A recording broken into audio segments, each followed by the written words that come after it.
Hi everyone, welcome back to Kalai diaries. இன்றைக்கி நம்ம பார்க்க போகிற ரெசிபி மசாலா ப்ரான் நூடுல்ஸ். அதை எப்படி செய்யலாம்னு பார்க்கலாம். அடுப்பை ஆன் பண்ணி ஒரு பேன் வச்சுக்கோங்க. நூடுல்ஸ் வேகிறதுக்காக தேவையான அளவுக்கு தண்ணி ஊற்றிக்கோங்க. தண்ணி நிறைய ஊற்றாதீங்க, பிகாஸ் அது பாயில் ஆக ரொம்ப டைம் எடுக்கும். தண்ணி நல்லா கொதிச்சதுக்கப்புறம் நூடுல்ஸ் போட்டுக்கலாம். நான் வந்து 2 பேக்கெட் நூடுல்ஸ் எடுத்திருக்கேன், அதுவும் சின்ன பேக்கெட் தான். நூடுல்ஸ்க்கு தேவையான அளவுக்கு கொஞ்சம் உப்பு சேர்த்துக்கலாம் அந்த தண்ணியில்.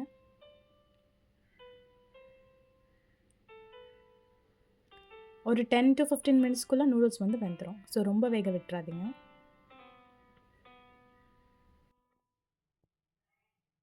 நூடுல்ஸ் பாருங்கள், கரெக்டாக வெந்துருச்சு. இப்போ இதை எடுத்து நம்ம கோல்ட் வாட்டரில் போட்டுக்கலாம். ஏன்னா அதே ஹீட்டோடு வச்சோன்னா நூடுல்ஸ் வந்து இன்னும் குழஞ்சிரும். ஸோ நம்ம ஃபஸ்ட்டு கோல்ட் வாட்டரில் போட்டு அப்புறம் எடுத்து ஒரு பிளேட்டில் மாற்றிக்கலாம். நூடுல்ஸை உடையாமல் பார்த்துக்கோங்க.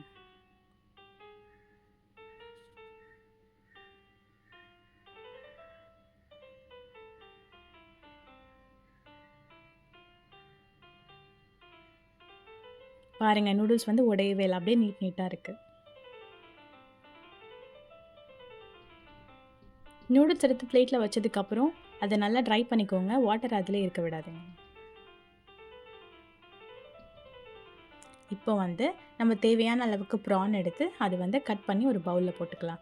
நம்ம இதை மிக்ஸ் பண்ண போகிறோம் மசாலாலாம் போட்டு.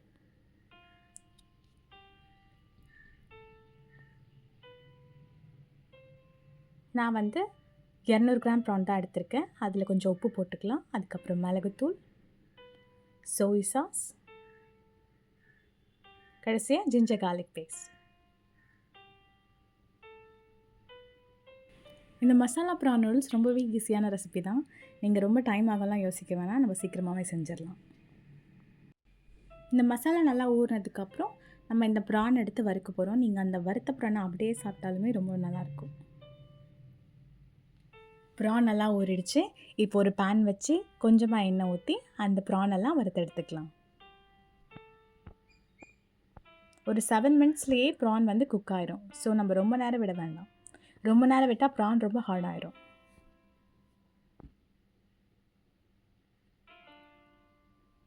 பாருங்கள், ப்ரான் நல்லா ரெடி ஆகிடுச்சு. நம்ம இப்போ இதை எடுத்து வச்சிடலாம்.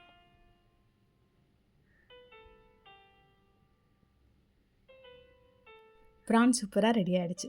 இப்போ எக்கை நம்ம ஃப்ரை பண்ணி எடுத்துக்கலாம். நான் வந்து ஒரு எக் எடுத்திருக்கேன். கொஞ்சமாக உப்பு சேர்த்து இதை ஃப்ரை பண்ணி எடுத்துக்கலாம்.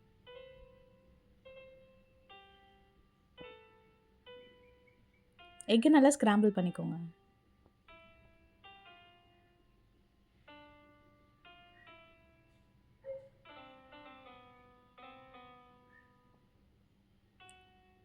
கொஞ்சமாக பெப்பர் தூவிக்கலாம்.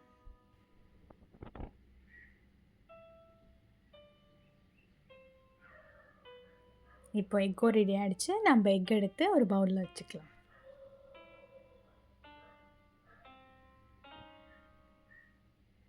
எக்கை நல்லா மொறுமொறுன்னு ஃப்ரை பண்ணாதீங்க. இப்போ அதே பேனில் கொஞ்சமாக ஆயில் ஊற்றி நம்ம கட் பண்ணி வச்ச வெஜ்ஜஸ் எல்லாம் சேர்த்துக்கலாம். ஆயில் ரொம்ப ஊற்றாதீங்க, அப்புறம் நூடுல்ஸ் பலனே வராது.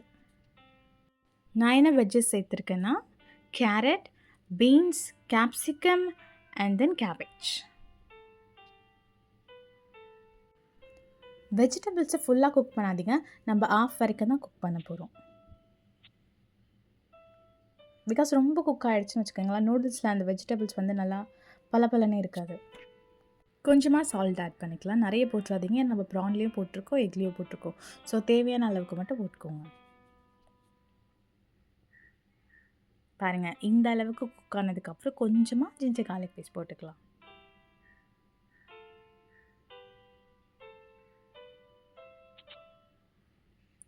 கொஞ்சம் டிஃப்ரெண்ட்டாக இருக்குன்னு யோசிக்காதீங்க, நம்ம பண்ணுறது மசாலா ப்ரான் நூடுல்ஸ். இப்போ வந்து நம்ம வறுத்து வச்ச ப்ரான்ஸை ஆட் பண்ணிக்கலாம்.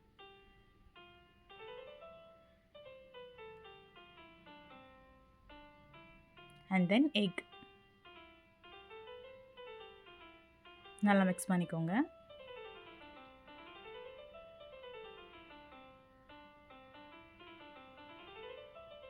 வெஜிடபிள்ஸ் நல்லா குக் ஆகிடுச்சு. இப்போ நம்ம நூடுல்ஸ் ஆட் பண்ணிக்கலாம். பாருங்கள், நூடுல்ஸ் இவ்வளோ பலன்னு இருக்குது. இது மசாலா ப்ரான் நூடுல்ஸில். ஸோ ஆஃப்கோர்ஸ் நம்ம மசாலாவை ஆட் பண்ண போகிறோம். நான் வந்து மேகி மசாலா ஆட் பண்ண போகிறேன்.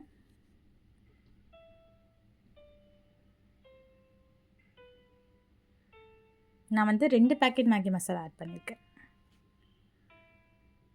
இந்த ரெசிபி நான் ஒரு நாள் சும்மா செஞ்சு பார்த்தேன். பட் ரொம்பவே நல்லா இருந்துச்சு. ஸோ அதையே ஒரு வீடியோவாக போடலான்னு இந்த வீடியோவை எடுத்திருக்கேன்.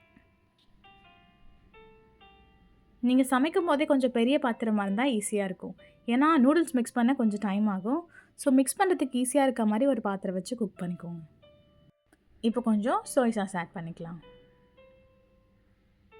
ஆட் பண்ணியாச்சு. நல்லா மிக்ஸ் பண்ணி விட்டுக்கோங்க. இதுக்கப்புறம் நம்ம கொஞ்சம் சில்லி சாஸ் ஆட் பண்ண போகிறோம். ரெட் சில்லி சாஸ் நீங்கள் உங்களுக்கு தேவையான அளவுக்கு போட்டுக்கோங்க. எனக்கு ஸ்பைஸ் ரொம்பவே பிடிக்கும். அதனால நான் கொஞ்சம் நிறையவே போடுவேன்.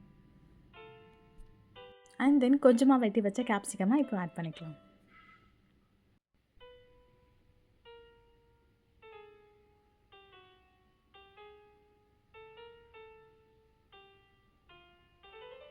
கடைசியாக கொஞ்சம் பெப்பர் பவுடர் ஆட் பண்ணுறேன்.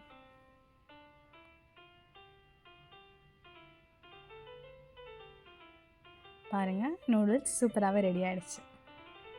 இந்த ரெசிபியை கண்டிப்பாக ட்ரை பண்ணி பாருங்கள். ரொம்பவே சிம்பிளான ஈஸியான ரெசிபி.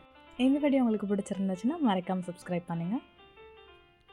மீண்டும் இன்னொரு ரெசிபியோட அடுத்த வீடியோவில் பார்க்கலாம். பாய்.